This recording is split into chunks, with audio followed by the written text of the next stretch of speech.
what happens when a company gets delisted from the stock exchange? What are the implications? What's going to happen to you as an investor? Let's talk about the Edc Delisting in a bit.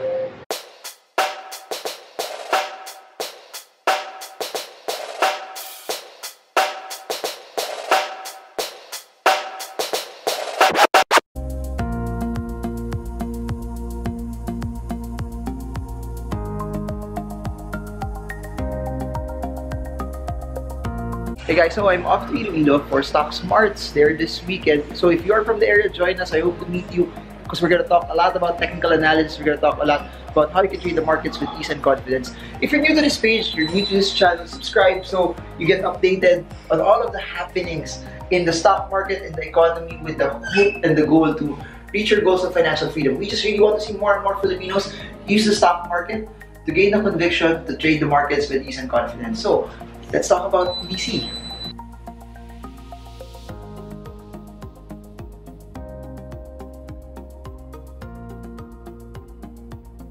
So let's talk about EDC. I got a lot of questions over the past few hours now that EDC was disclosing that they will buy up the remaining shares to eventually delist.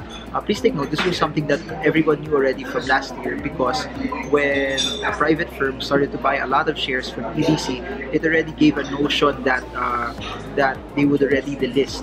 So what's the significance of this? What happens when a company delists? So delisting 101 is basically you're a public company that you want to take yourself out of the stock exchange. So meaning from a publicly listed company, you now become a private company. And for them to do that, for them to become a private company, they eventually sell their shares, meaning all of the shares that are in the market, they buy it all out. As they buy it all out, it now turns from a public company to a private one because all of the publicly held shares are now out of the market as well. So why are they doing this? It's part of their strategy and it's also part of a big portion of the shares already are owned already, are owned already by a large investor as well. So please remember this, there are times when there's a forced delisting similar to Malata where it's something that's negative, it's something that will impact the company badly because it was suspended then delisted because of their because of them not complying with the rules of the PSE. This is a voluntary delisting that it's the company itself who chose to go out of the market. So this is normal. This happened to Sun Cellular back in the day. This also happened to SMBC.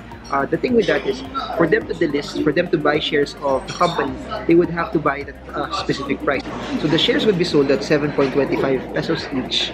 It's relatively higher because the last traded price was 4.95. So for those who bought prior to 4.95 or lower than 4.95, they immediately have a larger upside already because the shares would be bought at a higher price as well. So congratulations to those who invested prior to this because you have a quick, probably 40% gain from where the stock price was before. So now, if you're a trader in the market and if you want to really reap the benefits of moving in and out and the liquidity of the market, I would suggest that you sell. I would suggest that you go out because if you don't go out, you will still have the shares, you will still be a shareholder, you will still be a private owner of the company. However, it's not anymore listed in the stock market. If it's not listed in the stock market, it doesn't have liquidity, meaning if you want to get out, it will go through the normal process of you selling shares for private companies, meaning notaries and more taxes and that specific process. So it's not as liquid like shares in the market where in one go you can easily sell a stock. So it doesn't work that way.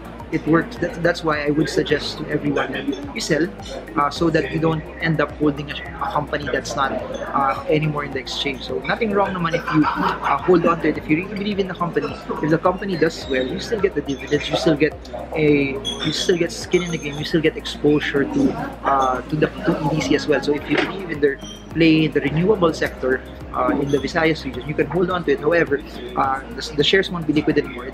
Valuations, it would be hard to be able to know specific valuations for the stock because it doesn't have any market price already, and it will just be relatively harder to get out. So you know me, I'm a stock market guy, so I'm gonna sell if I own it. I don't have any EDC shares, but if I own it, I would actually sell. I don't like holding shares that are not listed in the market anymore. So that's basically it.